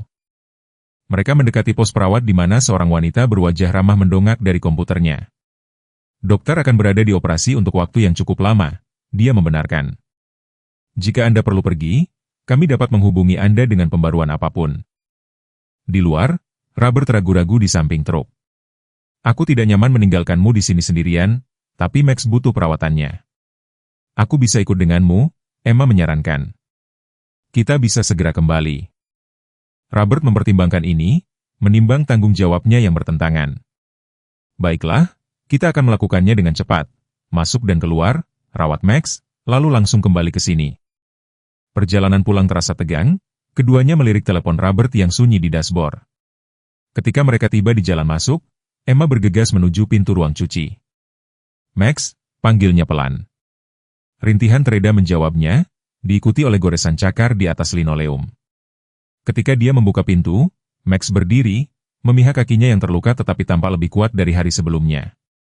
Anak baik, puji Emma, berlutut untuk memeriksa perbannya sementara Robert menyiapkan antibiotik. Pak Bennett mengatakan untuk memastikan dia meminum semuanya. Robert mengingatkannya, menyembunyikan pil dalam bola kecil selai kacang. Max menerima suguhan itu dengan mudah, mata ambernya tidak pernah meninggalkan wajah Emma. Dia tahu ada sesuatu yang salah, amatinya. Dia bisa merasakannya. Robert, yang akan menolak gagasan seperti itu sebelum Max memasuki hidup mereka, mendapati dirinya mengangguk. Hewan merasakan hal-hal secara berbeda dari kita. Saat Emma mengisi kembali mangkuk air Max, telepon Robert akhirnya berdering. Dia menjawab segera, wajahnya menegang saat dia mendengarkan. Kami akan segera ke sana, katanya, mengakhiri panggilan. Apakah nenek baik-baik saja? Tanya Emma, rasa takut berkumpul di perutnya. Dia sudah selesai operasi. Hanya itu yang mereka katakan. Ekspresi Robert sangat netral, tetapi Emma tahu nada itu, yang digunakan orang dewasa saat melindungi anak-anak dari kebenaran yang sulit. Kita harus kembali sekarang, katanya, berdiri. Robert ragu-ragu, melirik Max yang mulai mondar-mandir dengan cemas, merasakan kesedihan mereka. Kita tidak bisa meninggalkannya sendirian lebih lama lagi. Dia sudah dikurung sejak kemarin sore. Tidak bisakah kita membawanya bersama kita? Dia bisa menunggu di truk. Terlalu dingin untuk itu. Dengan tekad tiba-tiba, Emma menegakkan punggungnya. Kalau begitu aku akan tinggal di sini bersamanya. Kamu pergi ke rumah sakit? Tentu saja tidak. Kamu berusia 8 tahun. Dan aku tidak akan meninggalkanmu sendirian di rumah. Tapi, ayah. Telepon berdering lagi, menyela argumen mereka. Robert menjawab, mendengarkan sejenak lalu memejamkan mata sebentar. Terima kasih. Ya, itu akan sangat membantu. Ada apa? Tanya Emma saat dia mengakhiri panggilan. Itu Dr. Bennett. Dia mendengar tentang nenek dari Jessica Parker di koran. Dia menawarkan untuk datang menjaga Max agar kita berdua bisa pergi ke rumah sakit. Rasa lega menyelimuti Emma. Dia sedang dalam perjalanan sekarang. Robert berlutut sejajar dengan Emma. Perawat mengatakan nenek dalam kondisi kritis. Operasinya lebih rumit dari yang mereka harapkan. Bibir bawah Emma bergetar. Apakah dia akan meninggal seperti ibu? Kekejaman pertanyaan itu menghantam Robert seperti pukulan fisik. Dia menarik putrinya ke dalam pelukan erat. Aku tidak tahu, sayang. Aku harap tidak. Tetapi jika itu terjadi, kita akan melewatinya bersama. Aku janji kamu tidak akan sendirian. Dokter Bennett tiba dalam 15 menit, matanya yang baik hati melihat wajah mereka yang lesu. Pergilah, desaknya. Max dan aku akan baik-baik saja. Aku membawa beberapa peralatan untuk memeriksa kakinya dengan benar. Terima kasih, kata Robert. Kata-kata itu tidak cukup untuk mengungkapkan rasa terima kasih yang dia rasakan. Ketika mereka tiba kembali di rumah sakit, Dr. Kaplan sedang menunggu mereka. Masker operasinya tergantung di lehernya dan kelelahan memenuhi wajahnya. Pak Wilson, Emma, ibu Anda berhasil melewati operasi, tetapi ada komplikasi. Jantungnya berhenti sekali di meja operasi. Kami berhasil menyadarkannya, tetapi dia sangat lemah. Tapi dia hidup, Robert mendesak. Ya, tetapi 24 jam berikutnya sangat kritis. Dia sekarang berada di ICU. Margaret hampir tidak dapat dikenali di bawah masker oksigen dan kekusutan selang dan kabel. Monitor berbunyi stabil, melacak setiap detak jantung yang berharga. Emma mendekati sisi tempat tidur dengan hati-hati, takut bahwa entah bagaimana kehadirannya dapat mengganggu keseimbangan rapuh yang menjaga neneknya tetap hidup. Bisakah dia mendengar kita? Bisiknya. Kami percaya pasien sering dapat mendengar, bahkan ketika mereka tampak tidak sadar, jawab Dr. Kaplan. Bicaralah padanya, itu mungkin membantu. Emma mendekat ke telinga Margaret. Nenek, ini aku. Max baik-baik saja. Kakinya semakin kuat. Dr. Bennett merawatnya sekarang, jadi kita bisa bersamamu. Suaranya tercekat. Tolong sembuh. Kami membutuhkanmu. Saat jam-jam berlalu, Emma meringkuk di kursi di samping tempat tidur neneknya, akhirnya tertidur karena kelelahan. Robert terus berjaga, bergantian antara mengawasi monitor Margaret dan memeriksa teleponnya untuk pembaruan dari Dr. Bennett tentang Max. Hampir tengah malam ketika erangan pelan dari tempat tidur mengejutkannya hingga waspada. Mata Margaret terbuka, awalnya tidak fokus, lalu berangsur-angsur menjadi jelas. Ibu? Robert mencondongkan tubuh ke depan, memegang tangannya dengan hati-hati di sekitar jalur infus. Bibir Margaret bergerak di bawah masker oksigen. Robert dengan lembut mengangkatnya agar dia bisa berbicara. Anak-anak, bisiknya, suaranya hampir tidak terdengar. Emma ada di sini, Robert meyakinkannya, menunjuk ke anak yang sedang tidur. Dia baik-baik saja. Margaret menggelengkan kepalanya sedikit, upaya itu jelas melelahkan. Tidak, kedua anak itu. Robert mengerutkan kening, bingung. Kedua Michael. Mata Margaret tertutup lagi, kekuatannya habis bahkan dengan pertukaran singkat ini. Robert duduk kembali terkejut. Michael, nama adik laki-lakinya, saudara laki-laki yang belum diajak bicara selama hampir 1 dekade, bukan sejak perselisihan mereka setelah pemakaman ayah mereka, saudara laki-laki yang telah memilih karir militer daripada membantu bisnis keluarga, yang tidak hadir ketika Robert sangat membutuhkannya. Ayah? Emma bergerak, berkedip mengantuk. Apakah nenek bangun? Hanya sebentar, jawab Robert, pikirannya masih terguncang oleh kata-kata Margaret. Mengapa dia menyebut Michael sekarang? Apakah itu hanya kebingungan dari anestesi? Seorang perawat masuk untuk memeriksa tanda-tanda vital Margaret, mencatat peningkatan dalam bacaannya. Ini bagus, katanya dengan nada menyemangati. Tekanan darahnya stabil. Saat pagi mendekat, membawa serta fajar bersalju yang abu-abu, Dr. Bennett mengirim pesan bahwa Max baik-baik saja, tetapi semakin cemas. Sesuatu dalam pesannya yang menyebutkan kesedihan anjing yang jelas setiap kali mereka mendekati pintu depan, seolah-olah mengharapkan seseorang, memicu ingatan dalam diri Robert, sumbangan anonim yang telah menutupi sisa biaya operasi awal Max. Cara komunitas berkumpul begitu cepat setelah artikel Jessica. Waktu dari semuanya, Emma, katanya tiba-tiba. Ingat ketika Dr. Bennett memberitahu kita bahwa seseorang menelepon klinik menawarkan untuk membayar operasi Max setelah melihat cerita online? Emma mengangguk, mengucek matanya. Orang yang ingin tetap anonim. Apakah nenek pernah tampak? Aku tidak tahu. Seolah-olah dia tahu sesuatu tentang itu?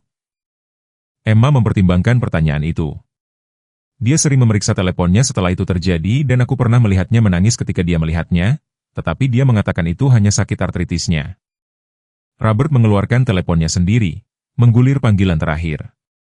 Ada dari 3 minggu lalu, panggilan tak terjawab dari nomor di luar negara bagian yang tidak dia kenali. Dia mengira itu adalah telemarketer dan tidak repot-repot memeriksa pesan suara. Dengan jari-jari gemetar dia memutar pesan suaranya dan memasukkan kata sandinya. Beberapa pesan diputar, panggilan kerja, pengingat tentang janji gigi Emma, sebelum suara yang akrab memenuhi telinganya, suara yang belum dia dengar selama bertahun-tahun. Rob, ini Michael. Ibu meneleponku tentang Emma dan anjing itu. Aku ingin membantu. Aku sekarang berada di daratan. Telepon aku kembali, tolong. Sudah waktunya kita berbicara. Robert menurunkan telepon, perlahan-lahan potongan-potongan itu jatuh ke tempatnya. Dermawan misterius, kekhawatiran Margaret tentang kedua anak, koneksi unit K9. Ayah, tanya Emma, memperhatikan ekspresinya. Ada apa? Sebelum dia bisa menjawab, Dr. Kaplan masuk, membawa grafik. Pak Wilson, kami telah menjalankan beberapa tes tambahan. Ibu Anda menunjukkan peningkatan yang luar biasa sejak pagi ini. Dia belum keluar dari bahaya, tetapi saya sangat optimis. Saat rasa lega membanjirinya, telepon Robert berdering dengan pesan teks. Nomor tidak dikenal, tetapi isinya tidak salah lagi, mendengar tentang ibu. Aku di rumah sakit umum Millfield. Aku bersama Max dan Dr. Bennett. Kami di tempat parkir jika Anda ingin bertemu kami, Michael. Robert berdiri membeku di dekat jendela kamar rumah sakit, pesan teks bersinar di layar teleponnya. Di luar, kepingan salju besar melayang dengan malas dari langit yang abu-abu dan menumpuk di tempat parkir di bawah. Di suatu tempat di luar sana, saudaranya yang terasing menunggu dengan anjing yang entah bagaimana secara tidak mungkin membawa keluarga mereka ke persimpangan jalan ini. Ayah, Emma menarik lengan bajunya. Siapa yang mengirim pesan padamu? Robert menarik napas dalam-dalam. Pamanmu, Michael, ada di sini. Mata Emma membesar. Dia telah melihat foto-foto Michael di album keluarga lama dan kadang-kadang mendengar namanya disebutkan dengan nada yang pelan ketika orang dewasa berpikir dia tidak mendengarkan. Tetapi pria itu sendiri adalah hantu, hadir hanya dalam celah hati-hati yang ditinggalkan ayahnya dalam cerita-cerita keluarga. Mengapa? Tanyanya.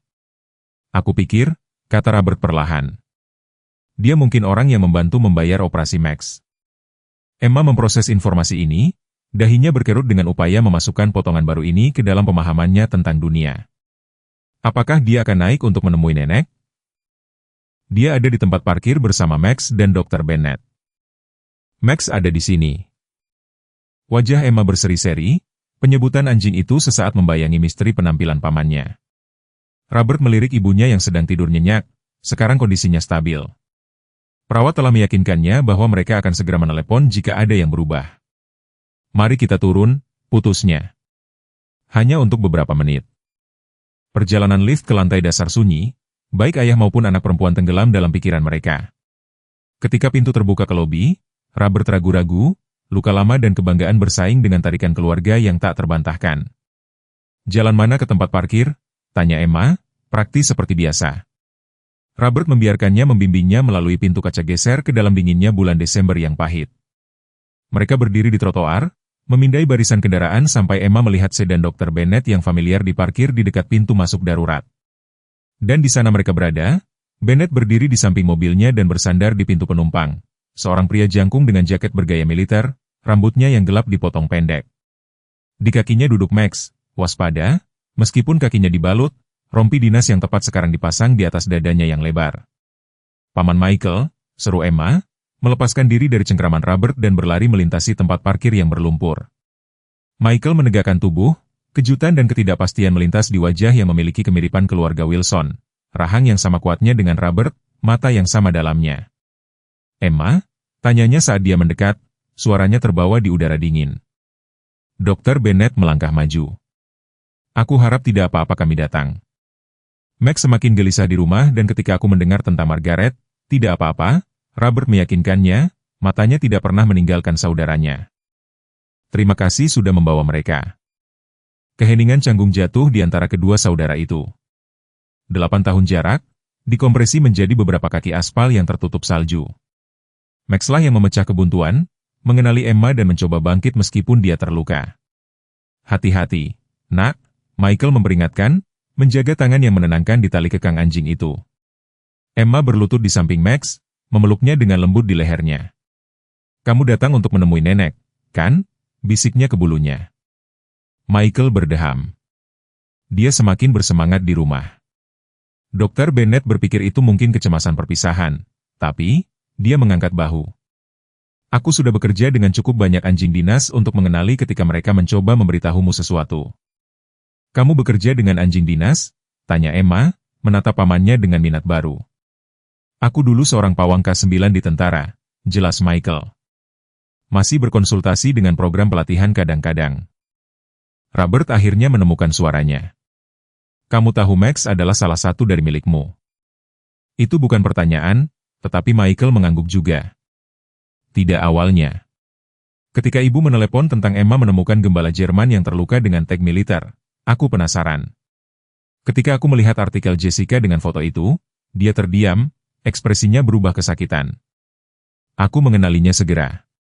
Max adalah salah satu traineeku sekitar 2 tahun yang lalu, anjing pelacak terbaik dalam program. Itu sebabnya kamu menyumbangkan uang itu, kata Robert, pemahaman mulai muncul. Kamu merasa bertanggung jawab. Rahang Michael menegang. Aku mempercayai orang yang salah dengannya, perusahaan keamanan swasta yang membelinya, mereka memiliki referensi yang sangat baik. Pada saat kami mulai mendengar keluhan tentang perlakuan mereka terhadap anjing-anjing itu, Max sudah menghilang. Dia menunduk ke arah binatang di sampingnya. Menemukannya hidup-hidup, ya, itu semacam keajaiban. Emma telah mengikuti pertukaran ini dengan kegembiraan yang tumbuh. Apakah kamu mendengar itu, Max? Paman Michael adalah pelatih pertamamu. Ekor Max bergoyang karena antusiasmenya, mata cerdasnya bergerak di antara kedua saudara itu, seolah-olah mengikuti percakapan mereka. Dia mengingatmu, Emma menyatakan dengan yakin. Michael tersenyum, gerakan itu melembutkan dataran wajahnya yang berkerut. Anjing tidak melupakan orang-orang yang baik kepada mereka, dia melirik Robert. Begitu juga orang biasanya. Sejarah tak terucapkan di antara mereka tergantung di udara, rumit dan menyakitkan. Robert memikirkan ibunya yang terbaring di ranjang rumah sakit di atas. Betapa dekatnya mereka kehilangan dia. Berapa banyak waktu yang telah terbuang untuk keluhan lama. Ibu memintamu, katanya akhirnya. Begitulah cara aku tahu kamu terlibat. Dia memanggil namamu ketika dia bangun, sebentar. Keteguhan Michael goyah. Apakah dia akan baik-baik saja? Para dokter sangat optimis. Dia stabil untuk saat ini. Dr. Bennett, yang dengan bijaksana menjaga jarak selama reuni keluarga ini, mendekat dengan ekspresi meminta maaf. Aku benci menyela, tetapi ada sesuatu yang harus kita diskusikan mengenai Max. Dia menunjuk ke rompi dinas. Michael membawakan ini ketika dia tiba di rumahmu pagi ini. Aku pikir itu mungkin kunci untuk membantu Max pulih sepenuhnya, baik secara fisik maupun emosional. Apa maksudmu? Tanya Robert. Anjing dinas yang kehilangan peran kerja mereka sering berjuang dengan depresi, kecemasan. Mereka adalah keturunan dan terlatih khusus. Terlatih, memiliki pekerjaan bukan hanya apa yang mereka lakukan, itu adalah siapa mereka. Tapi Max terluka, tunjuk Emma, kakinya akan selalu sedikit patah. Itu yang kamu katakan. Dr. Bennett mengangguk. Dia tidak akan pernah kembali ke pekerjaan polisi atau militer, itu benar. Tetapi ada bentuk layanan lain, dia memandang penuh arti ke arah Emma, seperti dukungan emosional, pekerjaan terapi. Kamu pikir Max bisa menjadi anjing terapi? Tanya Robert. Dengan pelatihan yang tepat, tentu saja. Dia memiliki temperamen untuk itu, lembut, intuitif, sabar, dan dia sudah membentuk ikatan yang luar biasa dengan Emma. Mata Emma membesar dengan kemungkinan. Dia bisa membantu anak-anak lain atau mengunjungi orang-orang di rumah sakit seperti nenek. Michael berlutut di samping Max, menyesuaikan tali rompi dengan tangan yang terlatih. Aku bisa membantu dengan pelatihan jika, itu tidak masalah, dia melirik saudaranya, pertanyaan itu meluas di luar masa depan anjing itu. Robert merasakan beban saat itu, pilihan antara berpegang teguh pada dendam masa lalu atau merangkul kesempatan kedua yang tak terduga. Dia memikirkan apa yang dikatakan Margaret sebelum operasinya, jangan hanya bertahan hidup. Aku pikir, katanya perlahan. Itu akan baik untuk kita semua. Dr. Bennett tersenyum. Ada satu hal lagi. Rumah sakit memiliki program terapi hewan peliharaan. Biasanya hewan membutuhkan sertifikasi ekstensif sebelum mereka dapat mengunjungi pasien. Tetapi mengingat keadaan dan kondisi Margaret, aku berbicara dengan Dr. Kaplan. Dia bersedia membuat pengecualian 1 kali untuk mengizinkan Max mengunjungi kamarnya sebentar. Emma terkesiap dengan gembira. Sungguh? Max bisa melihat nenek? Hanya untuk beberapa menit, Dr. Bennett memperingatkan, dan hanya jika dia sadar dan tanda-tanda vitalnya tetap stabil. Seolah-olah atas isyarat, telepon Robert berdering dengan pesan dari perawat lantai. Ibumu sadar dan menanyakanmu. Di atas sana mereka menemukan Margaret bersandar sedikit di bantalnya. Wajahnya pucat, tetapi matanya jernih dan waspada. Dia pertama kali mengenali Robert dan Emma, kemudian Dr. Bennett dan akhirnya, berdiri dengan ragu-ragu di ambang pintu, Michael, matanya dipenuhi air mata. Anak-anakku, bisiknya, kedua anakku. Michael mendekati tempat tidur dengan hati-hati. Hai ibu, katanya dengan suara serak karena emosi. Kamu membuat kami sangat ketakutan. Harus membawamu pulang entah bagaimana, jawabnya dengan senyum lemah.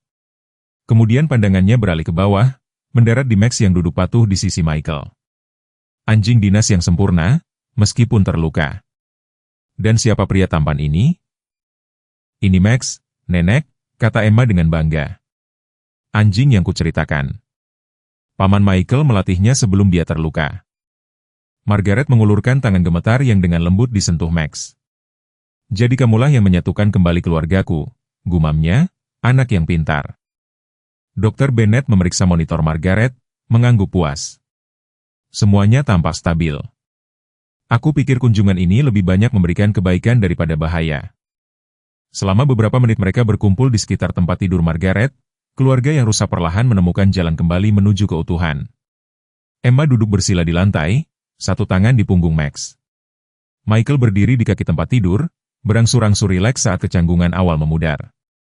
Robert menjaga posnya di samping ibunya, menyaksikan pemandangan itu dengan rasa kagum. Ketika aku menemukan Max, aku pikir aku menyelamatkannya, kata Emma sambil berpikir, membelai telinga anjing yang lembut. Tetapi dia benar-benar menyelamatkan kita, bukan?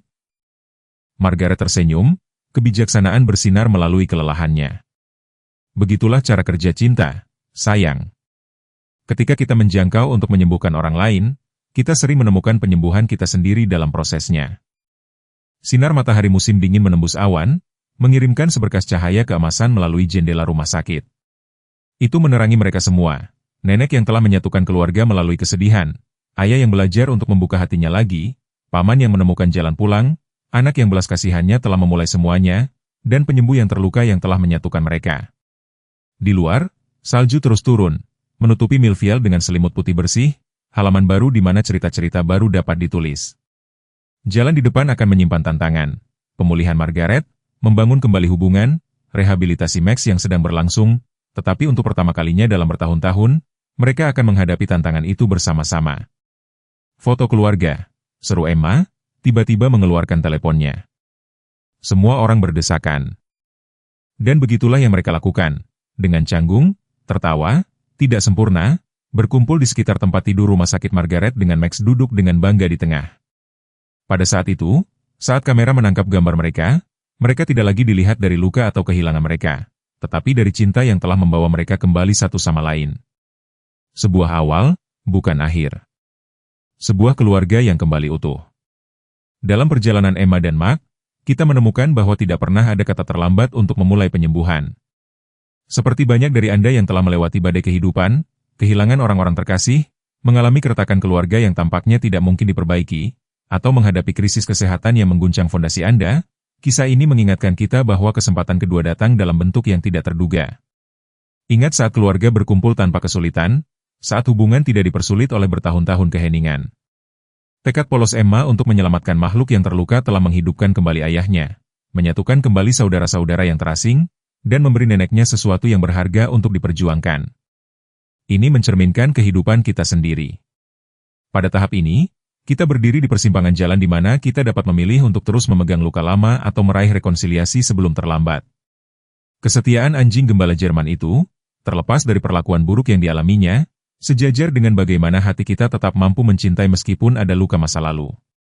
Saat masa pensiun mendekat dan masalah kesehatan menjadi lebih mendesak, bukankah sudah waktunya untuk memperbaiki hubungan yang rusak, untuk menelepon saudara kandung yang belum Anda ajak bicara selama bertahun-tahun, untuk memaafkan anak yang mengecewakan Anda, untuk menjadi seberani Emma yang berusia 8 tahun?